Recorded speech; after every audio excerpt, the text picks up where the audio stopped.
What's up everybody, Omega Ace Gaming here. This video here is actually a response to Big Family Gaming's request for me to choose 3 games that I would sell and 3 other games that I would keep. I scoured my collection and picked out these 6 games to talk about with you guys. So we're just gonna run through them real quick. So the first game I chose to sell is Doom Troopers for the Sega Genesis. Let's see. I'm not sure you guys can see that very well. So Doom Troopers for the Sega Genesis. This game here is actually it's a platform shooter. I got it from a friend several years back. I don't recall what else he gave me, but he knew I was into retro games. He gave me a stack of random games, and this was one of them.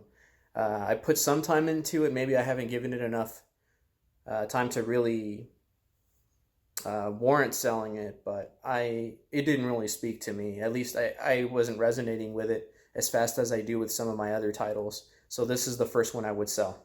So my next game would be that I would sell would be Parappa the Rapper for the PlayStation 1. Now this game here I picked up from a ma and pa shop back in the day. God, it must have been around 2010. It's still in pretty good condition. Everything looks really nice. You can see a reflection of myself in the camera there. It's got the great disc art there. This game I personally don't really have fond memories with. I didn't pick it up until, like I said, about 2010, which was significantly after its release. So that was back in 1997 is when this came out. So I don't really have a nostalgia for it. After playing through it once, I don't really see myself playing it again. So this is definitely something that I would consider selling. The going rate for Parappa the Rapper, according to price charting, I have it pulled up right here. According to price charting, is $50 complete. So the third game I would choose to sell would be this one here. It's called The Twisted Tales of Spike McFang. I actually got this game back in high school around 2001 or 2002. I purchased it from a classmate who sold me his Super Nintendo along with a stack of games. Now, the reason I bought the Super Nintendo at the time was because I was really interested in playing Mega Man X. And this was one of the games that just happened to go along with the stack. To my astonishment, when I looked this up on price charting, it had told me that it goes for around 100 loose. So this game's a $100 game. I put some time into it. I couldn't really get into it, but maybe I just need to give it a second chance. It might be better than I think. Little known fact about this game is it's actually a sequel to a Japan-only TurboGrafx 16 title titled Makai Prince Dorabo-chan. I'm not sure if I pronounced that right. I hope I did. But this game here, The Twisted Tales of Spike McFang, would be my third choice for a game that I would sell. Okay, so now on to the section of the video where I'm going to talk about the 3 video games that I would keep and I definitely wouldn't sell. I chose these games not because of how much they cost, how much they're worth, but because of their personal worth to me. I did stick to the rule that Big Family Gaming gave me, and that rule was to only choose games that are worth $25 or more.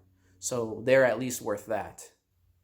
So my first choice would be this game right here, Hajime no Ippo, The Fighting, based off the anime series Hajime no Ippo.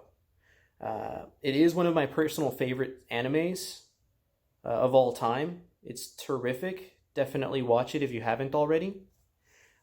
This game does not play like a traditional boxing game.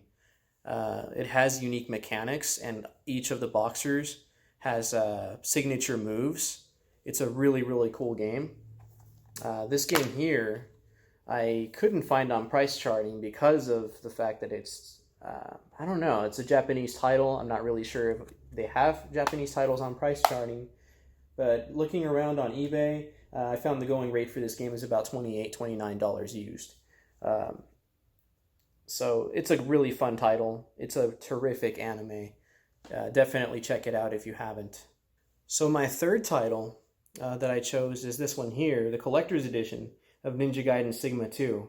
Again, this isn't worth a lot of money, but it is worth over $25, and I actually Really, really enjoyed this game. Back when I was actively playing it, I had beaten it a good 8 times or so. So the collector's edition of this game includes a really nice comic book. See how well you guys can see that. I'll try to open it up like that. So it has a really nice comic book, which if I remember correctly is like a prequel to the game story. I mean, the art is terrific. I wouldn't call this so much the selling point of the collector's edition because this is included as part of the introduction of the game. But if you like tangible things, it's pretty awesome. It came with the official soundtrack to the game as well, and a digital code to unlock a costume that dresses Ryu like his father in the game, which is like a white garb. In hindsight, actually, now that I think about it, this was a pre-order bonus. I got it from GameStop. It says GameStop right there, in fact, although they did include it as downloadable content later on as part of a set. So here's the standard case inside the box. It's what most of you have already seen before. So this collector's edition is not really all that valuable. Even complete, it only goes for about $31. But I don't really see that as a bad thing, you know? Anybody that's interested in this game should pick it up, especially for that price. And why not spend the extra money? It comes with the soundtrack, it comes with the art book. No. It comes with the soundtrack, it comes with the comic book. And the box itself has a nice embossing. I believe that's what it's called when it's like you can kind of feel it. So if you're going to pick up this game, you may as well pick up this one here, this version of it. So my last choice is actually this collector's edition here. It was Europe only collector's edition of Saint Seiya Sanctuary Battle. It's based off the anime series Saint Seiya, which released back in 1986. This particular game is actually based off of the very first story arc, the first major story arc, where Seiya and the other Knights of the Zodiac are actually trying to save Athena and defeat the 12 Gold Saints. As you can see here, it's shaped just like the cloth box that carries the Sagittarius armor. It opens up in a pretty cool way. Actually, just pops right open here. And then it opens up like that. So, there we go. Not sure how well you guys can see that, but it comes with a t-shirt I've never worn. It's still in there.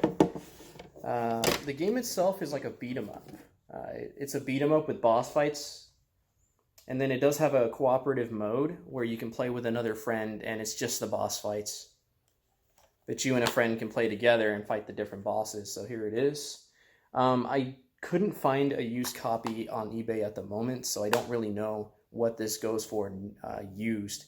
The new in price, the sealed copy of this collector's edition goes for about $100. So I'm just going to have to hope.